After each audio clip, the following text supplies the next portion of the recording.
Hey, what's going on everyone? This is Gun Sniper and welcome to another GTA 5 video here on my channel.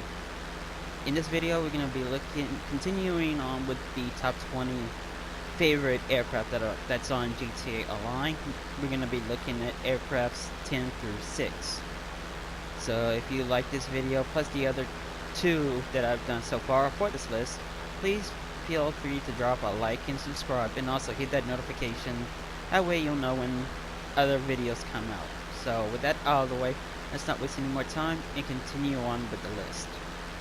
So at number 10 we have the Western Sea Breeze. This is one of the other drip-fed vehicles from the Smuggler's Run update, and I nicknamed this plane the Scorpion Tail plane because of the way the engine is situated on the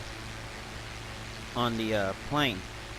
Maneuverability is really good with this plane, and it's also an aquatic plane, meaning that this plane can land in the water. Watch, which I'm going to try to demonstrate here.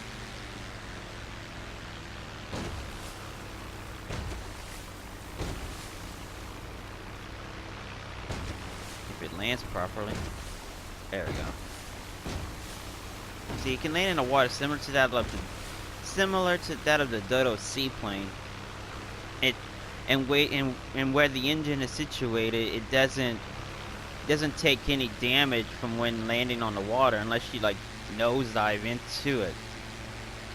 It does have guns and it does have bombs, but the guns, to my knowledge, are not really powerful enough to defend it properly. I mean, it does have flares, so you can use those to get away from rockets, and as always, 2 explosive hits with the sniper gun will take this out. But what's really impressive is its speed. This thing can practically keep up with like the Howard in terms of speed when you have the engine upgrade all the way up to maximum. So that's the Western Sea Breeze, my number 10 pick. So let's go ahead and look at my number 9 pick. So my number 9 pick here is the Mammoth Tula. While not as fast as the Sea Breeze, it does have a few other things that the Sea Breeze doesn't.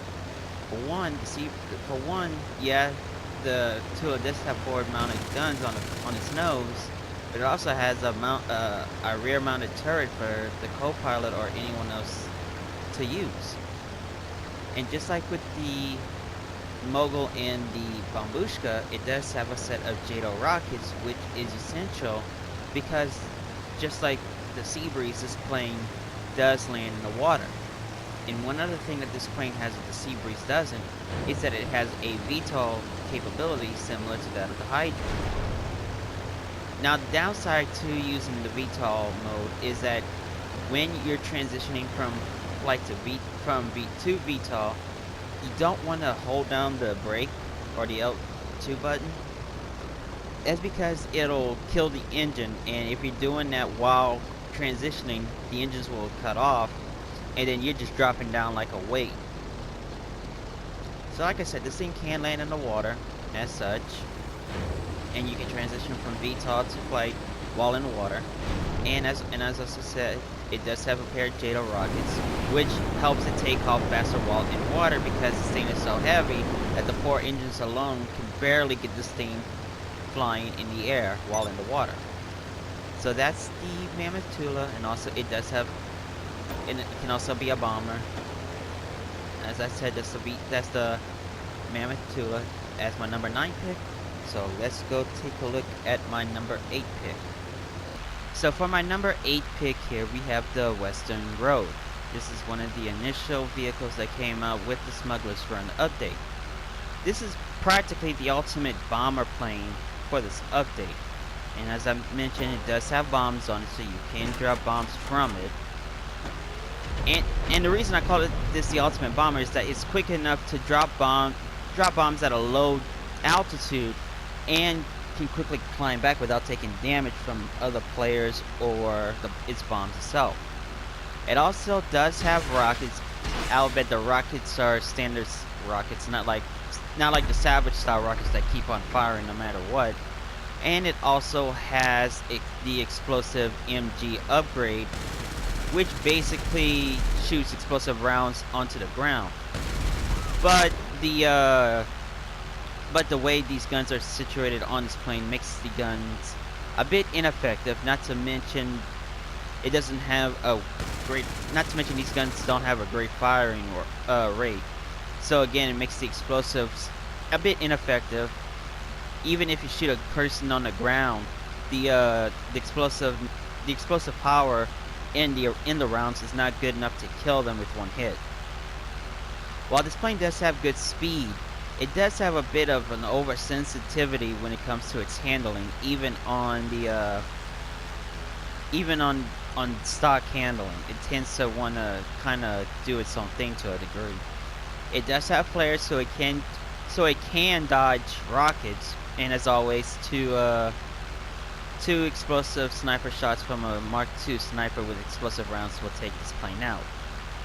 So that's the Western Rogue, my number 8 pick. So let's go and take a quick look at my number 7 pick. For my number 7 pick here, we have the V-65 Molotov. This plane is based off both the MiG-15 and the F-86 Sabre, both that were used in the Korean War.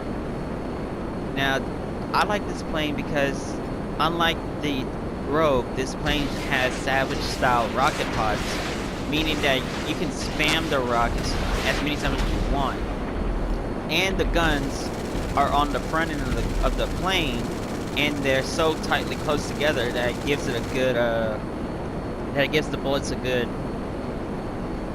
stream on them. Unfortunately, the guns are not explosive rounds, unlike the laser and the Hydra. It does have good speed, and its handling is really, really good. It does have flares. It doesn't have bombs, but with the flares, you can easily dodge rockets, and as always, 2 explosive sniper bullets will destroy this plane. And of course, handling may be good now, but it's not great against lasers. So a laser pilot can take this plane out easily.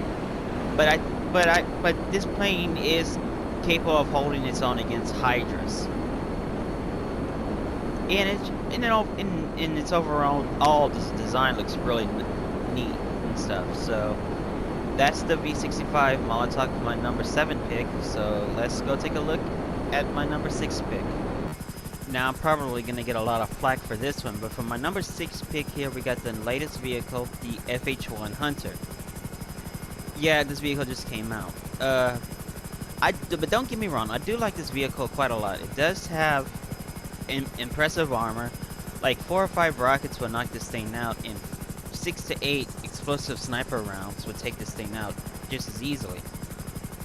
But what I don't like about it is that for a person like me who flies solo, in order for this helicopter to be really effective, you need somebody in the front seat to man the gun. And to me, without that second person, you only got this thing effectiveness at 50%. But that doesn't mean the pilot is defenseless in terms of its offensive capabilities. The pilot does have Savage-style rockets, and the thing shoots up to 8 before the rockets replenish themselves. But it also has a pair of barrage rocket tubes that shoots up to 7 rockets each time before it has to recharge a bit, and you can fire off the second 7. And then again, once you fire off all 14 rockets from each pod, it does regenerate. And of course, if you want to be a bomber with this thing, it does have bombs. Another drawback with this helicopter is that its flares are somewhat effective, but if you don't time it just right, a rocket can still hit the thing. But like I said, it takes 4 to 5 rockets for this thing to be destroyed, so you can take one hit with the Hunter and it'll keep going for a good while. But another drawback is that this thing doesn't want to go forward while holding the throttle at the same time. If you want to have some good speed with the Hunter, you have to hold the throttle and it'll go up, and then you want to let go of it while holding forward on the stick for it to have its forward momentum. So that's the Hunter here, and that's it for this video. So again, thank you so much for watching, and as always, please drop a like, subscribe, comment, share, and also hit that notification bell. That way you'll know when I upload more videos like this and do live streams on whatever game I'm playing on. As for live streaming today, unfortunately I don't think I'll be able to do it. I'm having connectivity issues, trying to get into a good public session.